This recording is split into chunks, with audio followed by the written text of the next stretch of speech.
In this episode of Hockey Inside Out, we asked the panel what they would do with Alex Galchenyuk if they were in charge, and also, are the Habs doomed?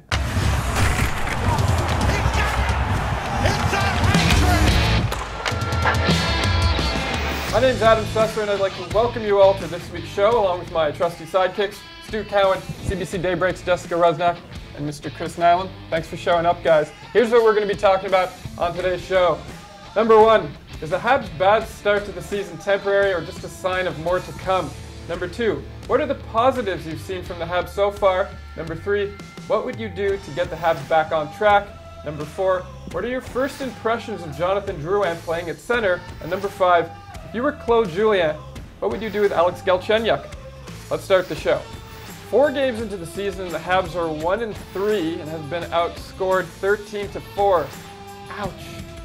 Small positive takeaway from their play is they've managed to largely outshoot their opponents in their last 3 games.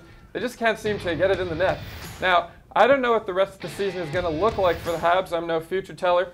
Lucky for me, though, I happen to be sitting next to 3 future tellers right here, so I'll just ask them. Are the Canadiens just off to a rough start, or should the Habs fans buckle up and prepare themselves for a season of disappointment and frustration? Well, lack of scoring, that hasn't been a Canadiens problem for very long, has Not it? to this extent, I don't know. Well, you know, Claude Julien said at the morning skate the other day that they got to take the puck to the net. They're getting shots, they're coming from the outside. You got to go to the net with the puck. And they did a little bit better job against the Blackhawks, but obviously not good enough. And it seems like they changed coaches, they changed players, but the Canadiens still can't score. So I don't know, it doesn't look good, put it that way, for now going forward. Eventually the puck will go in the net, but how many times, we'll see. I think they don't have a spark plug as well as that one player that's able to sort of, take the lead and show that, make up for everyone else when they're in a rough time. But it's not easy when it's 4 games in and they're having such trouble scoring goals that you have to figure out, is it time to, make a few changes that get some fresh blood in here that hasn't been around this team from last season to this year, and see what they can do. Yeah, you know who was good at that? Alexander Radulov. He was, Well, it's true. He was kind of that spark plug that he was very contagious. His enthusiasm, he was able to, step up when needed, but they don't have someone like that right now. And Radulov sparked Pacioretty last year, I think, too, right, Chris? Yeah, I think he sparked the whole team the way he played, but he's gone. He's not here. He didn't want to be here. If he wanted to be here, he'd be here. He's not. As far as the team, listen, the last 2 years they got up to great starts, right? They had 9 wins early in the season. It looked great, everything. People planned the Stanley Cup parade. Yeah, it was awesome. Reverse psychology. This year it doesn't start so well. Yeah. But listen, I heard for years people bitch and moan about, this team, the defensive, they trap. Well, now they push the pace a little more. They're opening up. And if you notice, especially the Ranger game, they gave up 3 2-on-1s in the first period. And it was great, though. We had lots of shots. They didn't capitalize on those 2-on-1s.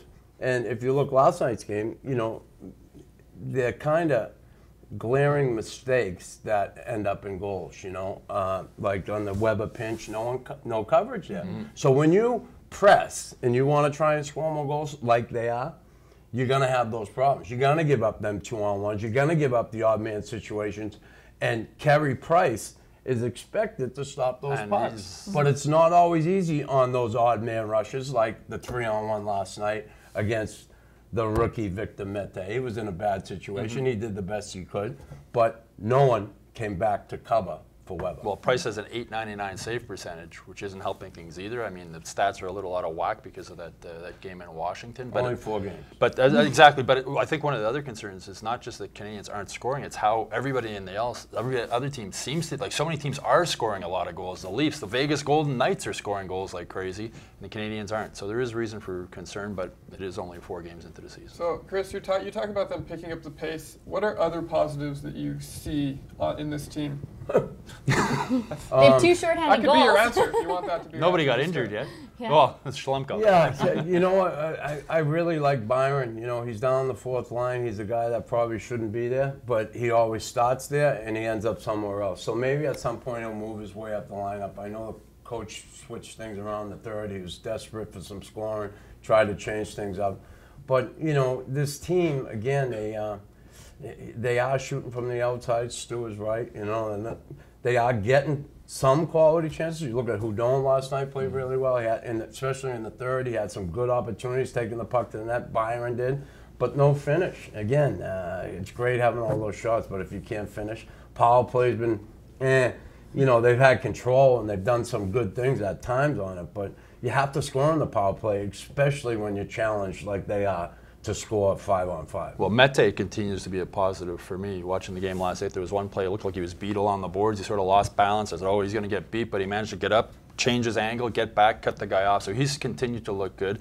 And as Chris said, Charles Hudon, I thought last night looked good in the third period. And he looked angry. He threw some big body checks. It looked like he was upset and physically motivated Yeah. and hit a few. And he's not a big guy, but he threw a couple of big body checks. He created some chances. So I think Charles Hudon also has You know who else looked good last night? Jacob Delarose in the warm-up. I think the top line looked good yesterday, especially in that first period. Showed some promise. I think there's definitely some work to be done with it, but so far I do like that chemistry of Pacioretty, Gallagher, and Jonathan Drouin. So if they can build and get a few goals, then maybe that's something that they can improve. The power play hasn't scored, 0 for 14. but they do look good. They're like almost like the Harlem Globetrotters throwing it around, but it's not working. You know, Weber's shots don't seem to be getting through. I mean, they're fun to watch, but they're not putting the puck in the net. They don't score on a 5-on-3 last night. You know, that was a big. And Matt's playing catch down low. Yeah. At some point, you got one of those guys have to step out above that line and make something happen. They didn't. They just played catch for too long. Take the puck to the it net. cost them. Yeah. Okay. I want you guys to close your eyes for a moment. Imagine you're Claude Julien, okay? All your dreams have come true. What are you doing to set the Habs back on track? Well, he talked after the game against the Blackhawks about guys are squeezing their sticks too tight and they're nervous, and I don't know how you what do you do at practice? Take them all Chris? to LaRonde for the day. And let them go on the roller coaster. They just need to have fun, is what you're saying. Oh, yeah. Okay. Well, you've had some coaching experience, Chris. What do you do? Listen, you just keep going.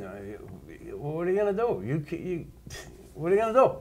Are you going to sit them down and say, guys, here's the net. Look, it's not that bad. I mean, all these, play these mental games. You guys get your ass in gear and get going. Is that old scene from the Rocket movie? Come with Dick on. River dragging the net into It's the like we locker gotta room with the little burp puck these- and saying, the puck is this big, the net is Yeah. that big. It's not that hard, guys. We got to burp them, got to change their diaper, got to powder them. I mean, come on, kick them in the ass, get them going. You know what I noticed in the opening ceremonies is they didn't do the passing of the torch like we've seen before. So maybe Thank that God. too. Yes, well, that's a sign that a lot of people were not happy with that. That you know, you're comparing these teams that really have not done anything to the glory days of the '70s.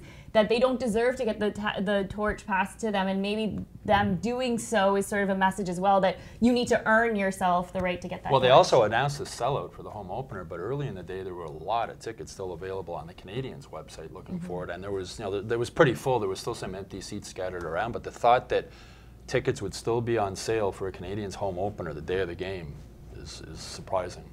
Okay. What are your first impressions of Jonathan Drouin playing at center? So far, I don't think he's done anything for me to give him any negative attention for his position so far. He has looked good out there. So I think if he can continue it going, that'd be a really good sign for the Montreal Canadiens. I think, you know, Max Pacioretty's known as a streaky scorer, and I think Drouin might be the same. I think they definitely have some chemistry there together. I think at some point they will click and they'll start putting the puck in the net. Excuse me, in the face-off circle, he's looked okay for a guy who hasn't really played that much center. He won a few draws against Jonathan Toews against the Blackhawks. So I don't think Jonathan Drouin is going to be the problem with this team this year. I think he's going to come around. I think there's other concerns besides him. He surprised me, I guess, because he hasn't played center since junior, and he's been playing the wing down in Tampa. But you know, all you hear from the critics is that he's not that good in his own end. Now I've seen Alex Galchenyuk and him both now play in their own end, and Drouin is a whole lot better. He did make a mistake the other night, lost his man in New York, when the eventual goal scorer. I think it was the second goal, but again, he's done well. I like this kid. It seems like he'll push the pace. He has done one pretty well in the face-off dot, considering. A little time there. It's not easy to make that jump, and especially, you know, with the weight this kid has on his shoulders right now to carry this team into the promised land. So I think he's done pretty well. His compete levels look pretty good too, and I think when you work hard, good things will eventually happen. And I mean, his skill level has been on display, especially in the power play, just his vision and the way he moves the puck around. So again, Jonathan Drouin will not be the problem with this team this year. Okay, it's hard to fault Alex Galchenyuk at the beginning of the season because no one's really stood out. But is there anything you could think of that you would do to sort of? Well, get he's standing out. He's standing out. Yeah, he's standing out for sure. What would I do? Yeah. I'd take the torch and light his ass on fire. What I do. Okay. So I think they needed the torch last night. That would have been the thing to do with the torch last night. And this kid got to get his feet moving. He doesn't move his feet. He gets over the blue line. He spreads his legs. You know, you have to keep your feet moving out there, especially in the offensive zone. You want to be a threat. He does it a lot. He stops skating. And that's one of his greatest assets. Yeah, he can handle the puck, and yeah, he got a great shot. But if you're not skating, you're not going to get it done. He often looks in between. He's looking to, spreads his leg. He's looking to pass. He's not shooting. He is the temptations right now, a ball of confusion. Well, that's what I think is the frustrating part with him, is that if he wants out of being with the Montreal Canadiens, will play well and get something for your value. They're not going to trade you now when you mean nothing to this team. So you're not helping yourself by, you know, not putting out the effort that we know that you can, and we've seen Alex Galchenyuk show. Well, Claude Julien last night put Lehkonen up on the first line and dropped Gallagher down to play with Galchenyuk and Mitchell. And Galchenyuk and Gallagher have a long history together from coming up together, being roommates, and you wonder if maybe Gallagher can get him going a little bit. And, you know, I still think Alex Galchenyuk's not a center, but I think at one point you wonder, do you put him there for a game or two just to see if that might light a fire on him and maybe stop him from sulking? I know it's not, you don't want to reward a guy for not competing 100%. He'll be helter-skelter then. There won't be...